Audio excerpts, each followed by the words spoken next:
Good morning. Welcome to the Unitarian Universalist Meetinghouse of Provincetown, where we affirm the inherent worth and dignity of every person and where we support each other on our spiritual search for truth and meaning. My name is Reverend Kate Wilkinson, and I am so glad that you are here this morning. We are small and mighty today. Welcome to those of you in the room. Thank you for coming inside from this beautiful day. I think that might have been part of the draw. And welcome also to those of you joining us via our live stream. Today's service is called Noticing. But before we begin our worship service today, I have just a few announcements to share with you. I want to thank you so much to all of you who attended Tracy Day on Foster Care Awareness Day. Oh, what an amazing event that was. Drag story time and planting seeds and a photo booth. Oh, it was amazing. And congratulations to Tracy. A reminder that we have a blessing of the bicycles coming up on Monday, May 22nd at 5 o'clock right out on our front lawn. If you have a bike that needs to be blessed, come on by. Safe riding all summer. We told you last week that our talk soup did not reach a quorum for the vote on the 8th principle. So we will be voting again directly after the service on Sunday, June 18th. So please try to attend on that day if you can. We need a quorum of members to pass this important new principle. So mark your calendars, June 18th. Some tough news for us. Our sexton, Steve, is no longer able to be here on Sunday mornings. His full-time job is ramping back up over at the dump. So please help us to reimagine how Sunday mornings will go without him. Should we not have coffee hour? Are there enough volunteers to make coffee hour happen? Is lemonade on the lawn easier? Let's brainstorm together. But for today, we need some volunteers to help us with coffee hour because yesterday we had an amazing celebration of life for Alan Gallant. Thank you so much to those of you who were there. What a meaningful service that was. And there is tons of really delicious food and cake left over. So please, if you could help us to put out that food today and clean up, we can have a really nice lunch together after the service today. Sound good?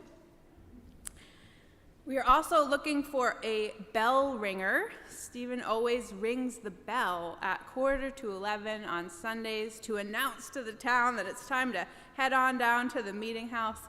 And again, just before the service starts. That's a really fun job. Bruce did that for us this morning. Thank you, Bruce. Let us know if you'd like to be on a bell ringing team. And here's kind of big news. After reviewing the survey results and careful consideration, the board has voted to move ahead with going mask optional at the UU beginning on Sunday, May 14th. That is next Sunday. I know that some of you are so excited about that, and I know some of you aren't, but we're really happy that you're all so engaged in that survey process and helping us to make that decision. Based on the feedback from the survey, we will continue to reserve the right-hand section of the Meetinghouse for increased distance and masked attendees. And of course, you are welcome to mask in any section of the Meetinghouse, but we will reserve that right-hand section for masked folks who wish to be seated among other masked attendees.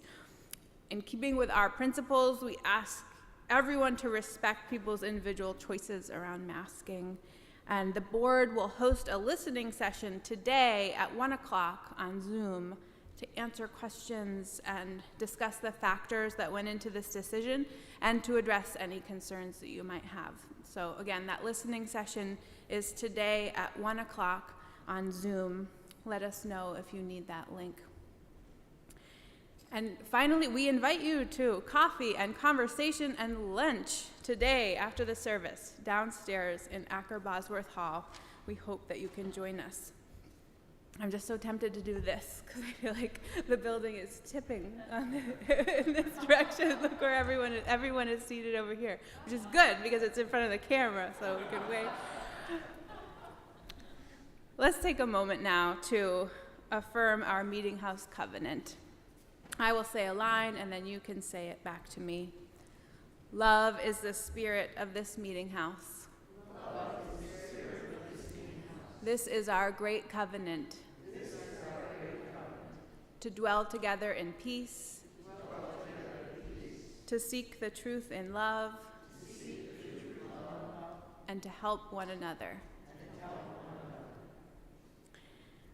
Now, as we light our chalice here in the sanctuary, I invite those of you joining us from home to light a candle wherever you are. In that way, we can feel connected even while we are apart. And this morning, I invite Shar and Reverend Bill Clark to light our chalice for us.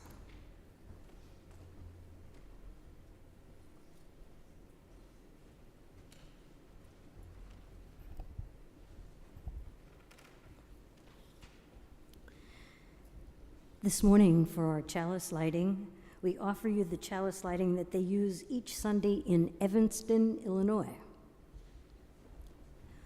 All we ask is light enough for the path ahead, light enough for the task at hand.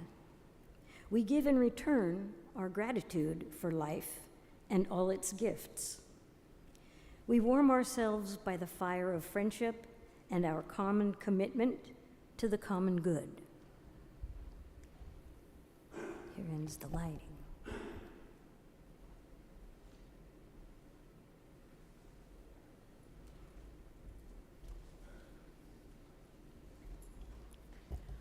Please join me now in a time of meditation and prayer.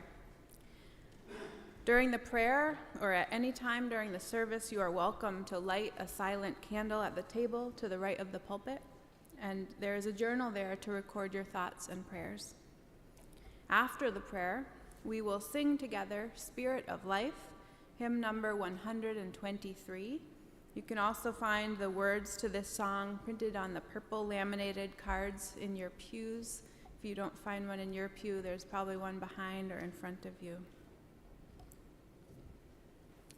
As we enter into our time of prayer and meditation, we hold on our hearts the people of Sudan, people of Ukraine, folks in Texas who are reeling from yet another mass shooting yesterday.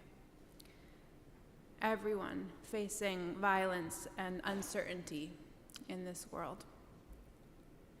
We wrap our love around those in this room who are struggling, who are grieving, and we send our powerful prayer energy to those who are watching this service in their own homes so that they might know the comfort of this gathered body. And as we move into our meditation time, I invite you to join me in a mindfulness exercise. Since today's service is about noticing, this exercise is also about noticing. Let's begin by taking a few deep breaths.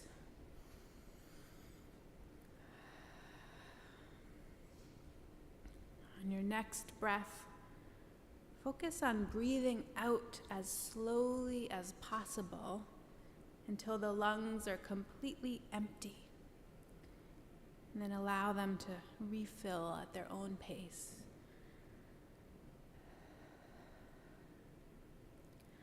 Notice the sensations of your lungs emptying. Notice them refilling. Notice the cool air entering your nostrils and the warm air leaving them.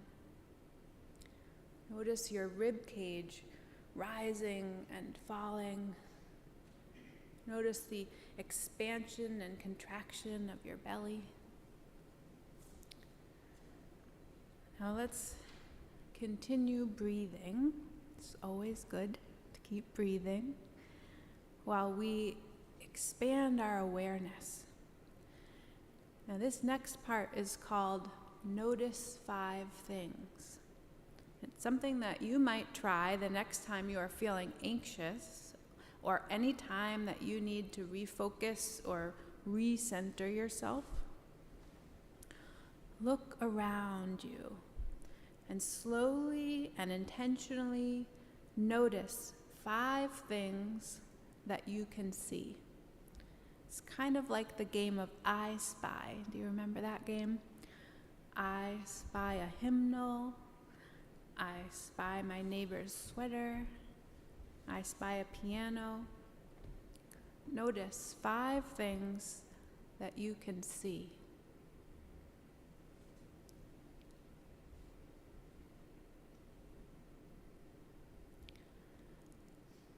Now listen carefully and notice 5 things you can hear. If you're watching at home, it might be a clock ticking in your house. Or here you might notice a bird chirping outside the window. 5 things that you can hear.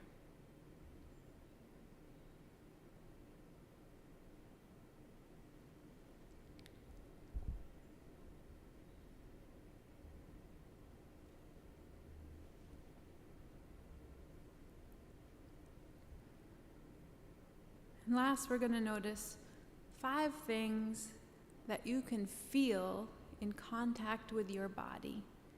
Maybe it's your watch against your wrist, or your mask, your feet on the floor, your back against the pew or the couch. Notice 5 things that you can feel.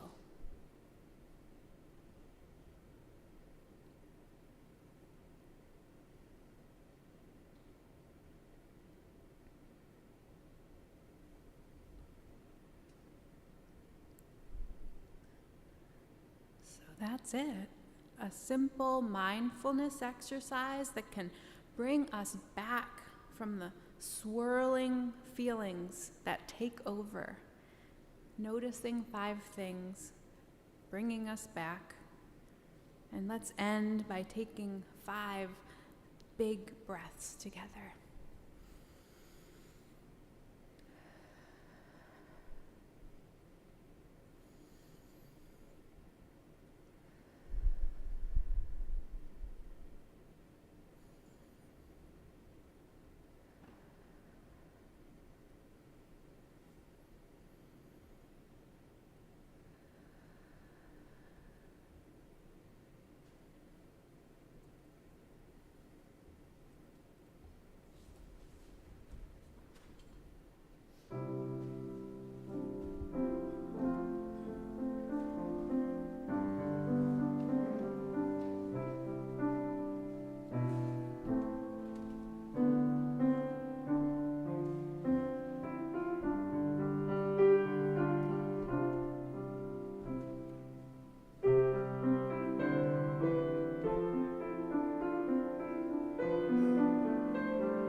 Today's reading is called A Love Letter to a World That May or May Not Deserve It. Dear world, we've been through a lot together over the past 8 decades, you and I. Marriages, births, deaths, fulfillment and disappointment, war and peace, good times and hard times. There were days when you were more generous to me than I could possibly have deserved. And there were days when you cheated me out of things I felt I was entitled to. There were days when you looked so achingly beautiful that I could hardly believe you were mine. And days when you broke my heart and reduced me to tears. But with it all, I choose to love you. I love you, whether you deserve it or not. And how does one measure that? I love you in part because you are the only world I have. I love you because I like who I am better when I do. But mostly, I love you because loving you makes it easier for me to be grateful for today and hopeful about tomorrow. Love does that. Faithfully yours, Harold Kushner. So ends today's reading.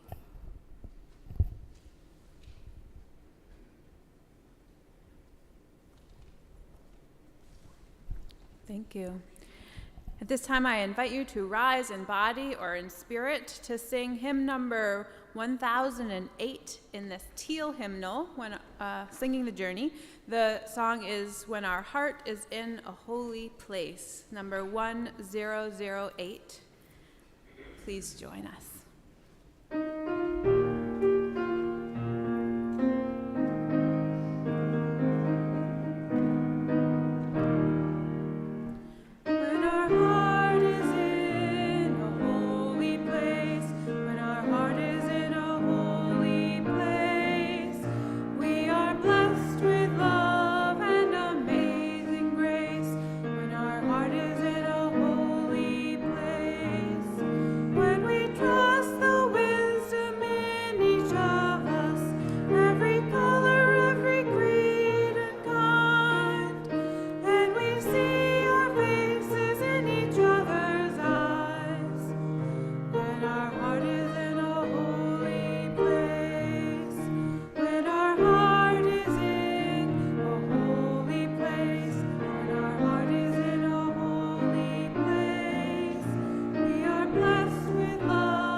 Thank you. Now is the time when we take a collection for the ongoing support of this meeting house and our shared ministry.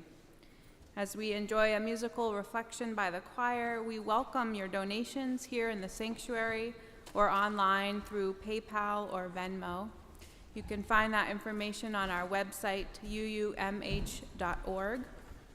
I invite 3 ushers forward, any 3 of you, to take up our collection, and maybe you could give the money to Jane in the back at the end. She will wave.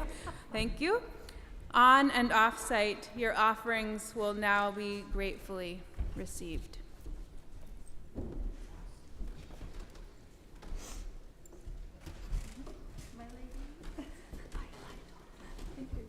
Perfect.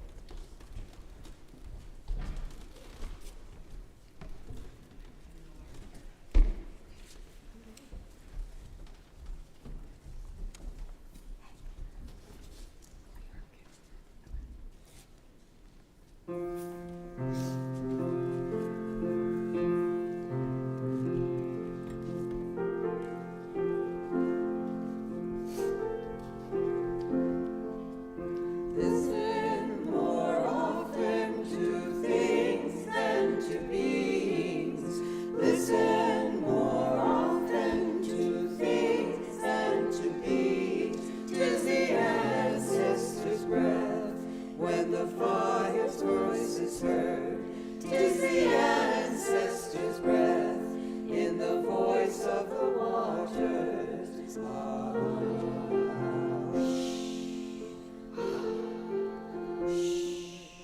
Those who have died have never, never left. The dead are not under the earth. They are in the rustling trees. They are in the groaning woods. They are in the crying grass. They are in the moaning rocks. The dead are not under the earth. Listen more often to things than to beings. Listen more often to things than to beings. 'Tis the ancestors' breath when the fire's voice is heard. 'Tis the ancestors' breath in the voice of the waters.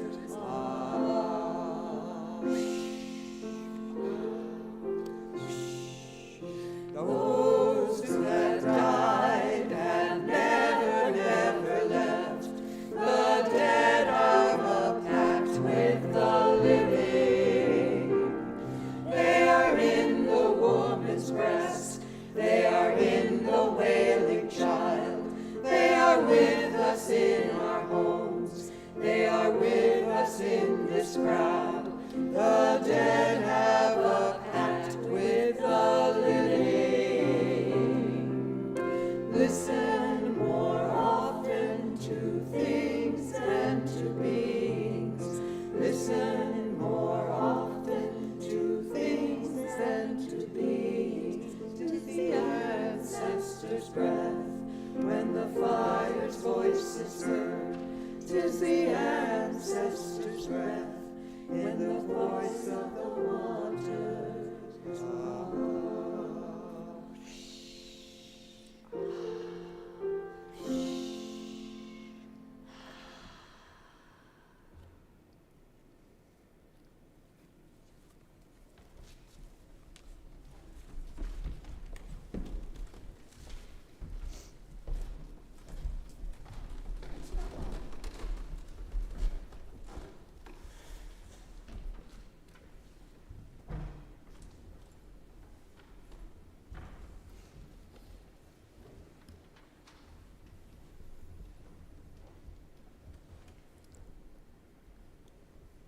The poet Maggie Smith writes, "If you drive past horses and don't say, 'Horses!' you're a psychopath. If you see an airplane but don't point it out, a rainbow, a cardinal, a butterfly, if you don't whisper shout, 'Albino squirrel!' Deer, red fox. If you hear a woodpecker and don't shush everyone around you into silence.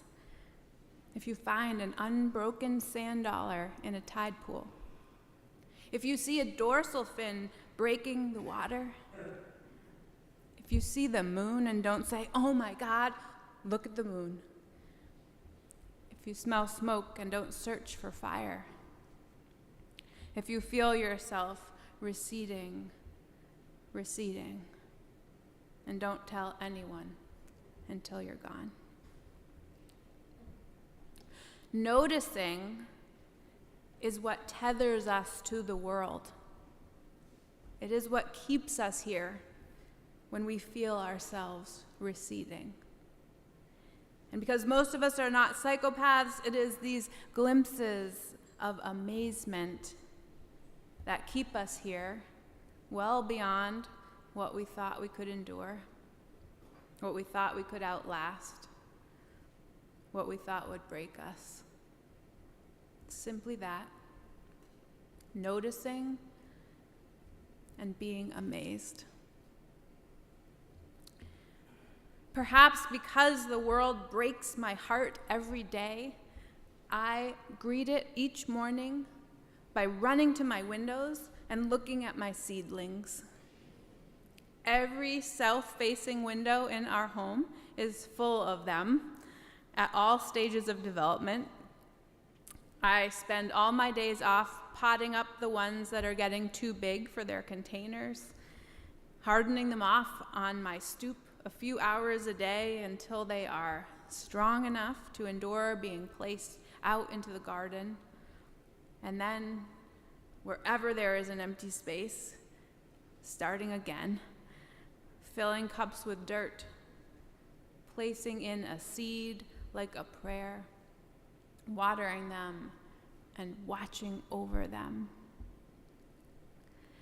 The other day, Lisa came into the house having spent her drive home listening to NPR and said, "I get it now. I get why you spend so much time looking at your plants. You're practicing amazement." The story she had been listening to was a segment in a special series called Weekly Dose of Wonder, and it featured the story of Micheline Duclef and her family, who recently received a package that changed their life. Back in October, Micheline says, "I was working at my desk when the phone rang. 'Your order arrived and the box is making a lot of noise,' the postman said. 'You better get over here.' She hopped into the car, rushed to the post office, and sure enough, as she walked up to the counter, she could hear the box, or what was inside of it, literally chirping. When I returned home," she said, and opened up the box, "a pile of baby chicks, just a few days old, rolled onto the floor. They looked like 15 black and white fluff balls, jiggling around. Goodness gracious, they were so cute." "Well," she said to her husband, "we're chicken people now." "We didn't just do it for the eggs," Micheline insists. "Don't get me wrong, fresh eggs are wonderful, but holy smokes, is that an expensive way to get breakfast?" "Instead," she says, "our family began to raise chickens because I thought they might help with our mental health. They give us a reason to go outside every morning and every evening, often around sunrise and sunset, to feed them, give them water, make sure they're safe in the coop for the night. They've also helped my family learn how to swap negative emotions, such as anger, for positive emotions, such as wonder and awe." Did you know chickens could do all that? Or a window full of seedlings? Did you know they could calm you down, center you, rewire your brain even? Here's how it works. Our brains generate emotions in order to react and respond to the situation before us. And for a long time, scientists thought that these emotions were hardwired and uncontrollable. But neuroscientists now realize that that's not quite true, and that people actually have more influence on which emotions arise than previously thought. Specifically, when our brains select an emotion as a response to a situation, that selection depends heavily on which emotion it has selected in the past. And this idea is extremely powerful because it means that people can, in a way, choose to feel positive emotions such as awe and wonder more frequently. And all we need to do is practice having these feelings, and over time, these emotions become easier to access. It may sound hokey in the abstract, neuroscientist Lisa Feldman Barrett writes, but I guarantee it that if you practice awe, that practice is essentially helping to rewire the brain so that you can make that emotion much more easily in the future. And awe and wonder are powerful emotions. Now, I wonder if this is why so many of the churches that I visited in Italy were gilded with gold, or why the stained glass windows are placed to catch the sun in Notre Dame Cathedral. At the time they were built, most people couldn't read the scriptures, but they knew how to catch their breath at the light pouring through the rose windows above them. They knew how to be amazed. The first part of awe is making you pause, which in turn calms down your nervous system. It interrupts the fight or flight tendencies we have in our bodies because we have paused to notice something. The second part of awe is drawing you beyond yourself. Feeling wonder about the world around us reduces our stress, in part because it makes us think beyond our own selves and problems, and it puts problems into perspective. Have you ever noticed how it helps to walk on the beach when you are wrestling with a big problem in your life? That's not just because exercise is good for us. It's because standing or sitting beside the giant ocean makes us feel small. And if we are small, well, then our problems feel smaller, more manageable. The same is true for when we look up at the night sky and see all of those stars shining from billions of miles away. The night sky generates this feeling because it is physically vast, says psychologist Piercarlo Valdesolo. But wonder and awe can also come from things that are conceptually vast. Consider a petal on a rose flower, he says. If you stop and try to understand how the petal is made, you might start to realize there's way more to this tiny, soft petal than you previously thought. It's almost like you're peering into a world that you hadn't seen before. Something is opening up to you. And that's exactly what happened with my family, says Micheline, and the 11 beautiful hens we now have in our backyard. Not all 15 chicks made it to henhood. Every day, the ladybirds do mysterious and mesmerizing things, like taking dirt baths, says her daughter, 7-year-old Rosie. Basically, they dig a hole in the ground and they rub their bodies in the dirt. One evening, around 8 p.m., they found one of the hens, the one they had named Caramel, on the roof. "How did it get up there?" Micheline's husband asked, astonished. "Do chickens fly?" She had no good answer for him, but instead they all just enjoyed the wonder of it. When the sun goes down, they all go up into the coop and go to bed, Rosie explains. Nobody has to tell them that it's bedtime. And despite the fact that a chicken's brain is the size of a few peanuts, each of the hens has a distinct and full personality. For example, Marshmallow, a white and fluffy hen, loves people. She comes over to you and almost jumps into your lap, while Marmalade, very feisty. She'll let you pick her up, but then she flaps her wings violently until you let her go. For me, Micheline says, the most wondrous thing about chickens is their sounds. In particular, one very strange and mysterious sound. Chickens are noisy, and most of the time they make a sound that reminds me of a clown horn honking. But then, all of a sudden, when the chickens turned 5 months old, they started to make another very distinct sound. It goes like, buck, buck, buck, buck, buck, buck, buck, buck, with a strong emphasis on the caw. The pattern repeats over and over for a few minutes straight. When I heard this sound, I immediately stopped what I was doing and thought, what on earth are they trying to tell me? I felt wonder.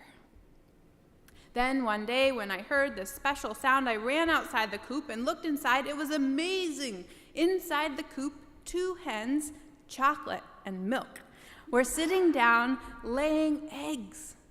And a 3rd hen, that same Caramel, was in the door of the coop broadcasting the special sound. And I realized at that moment, this strange noise is the way chickens signal that a member of the flock is laying an egg. It's the egg-laying signal. Why would chickens want to signal such a vulnerable and important time? I have no clue. I think only the chickens know. But now, Micheline says, when I feel anger rising in my body, or my daughter feels frustrated, I sometimes remind us all of the egg-laying noise. Buck, buck, buck, cock! Buck, buck, buck, cock! Okay, I can't be the only one making chicken noises here. That would be very undignified. But if we were all making chicken noises, well, okay. Let's try it, right? Buck, buck, buck, buck, ah! Buck, buck, buck, buck, ah! Buck, buck, buck, buck, ah!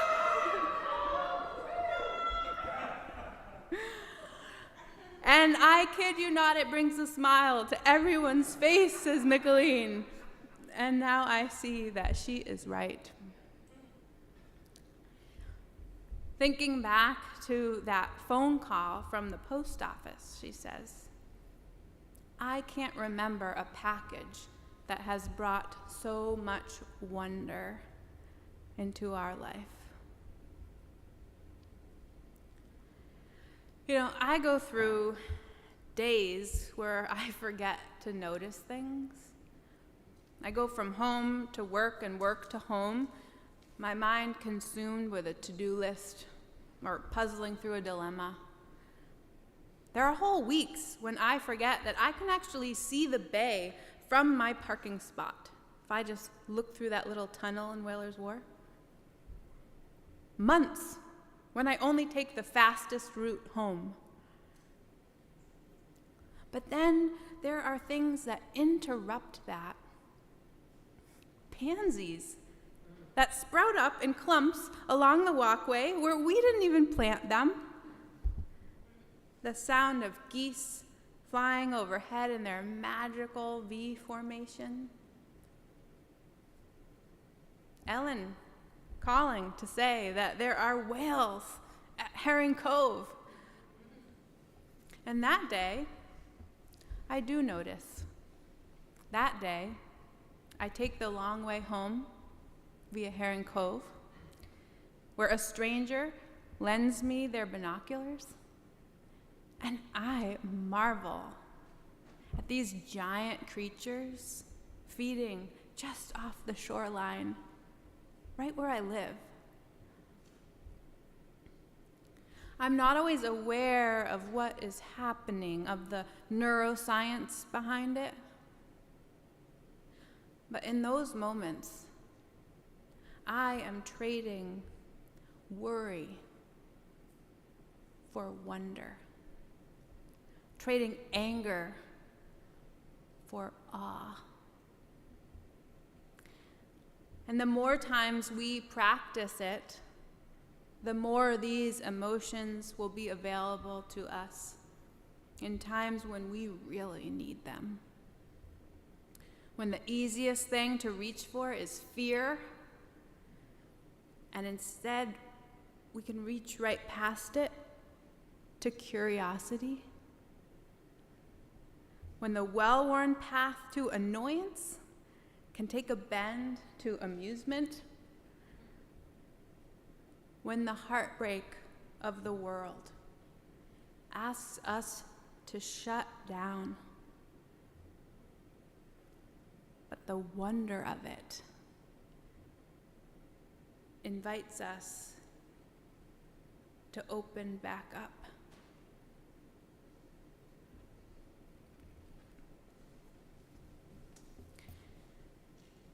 Dear world,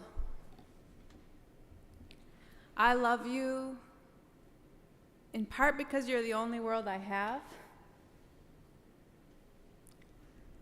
I love you because I like who I am better when I do.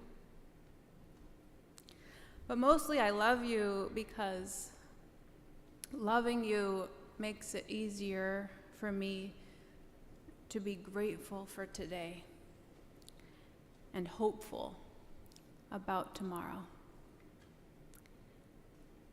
And that is something worth practicing. Amen. And blessed be.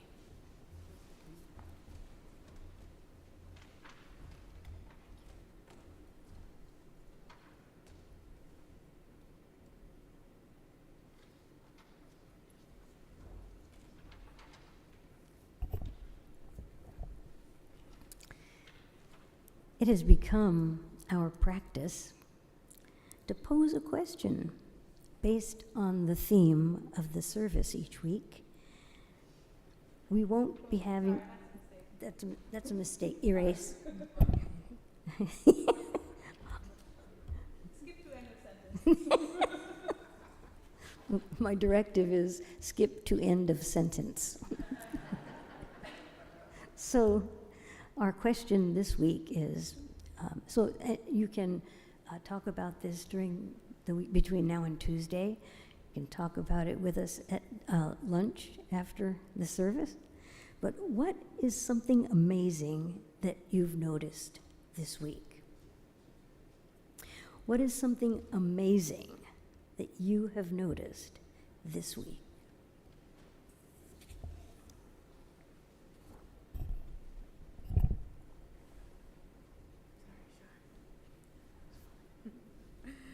Sorry, I cut and paste week to week, and last week we didn't have our Zoom coffee hour, but we will this week, Tuesday.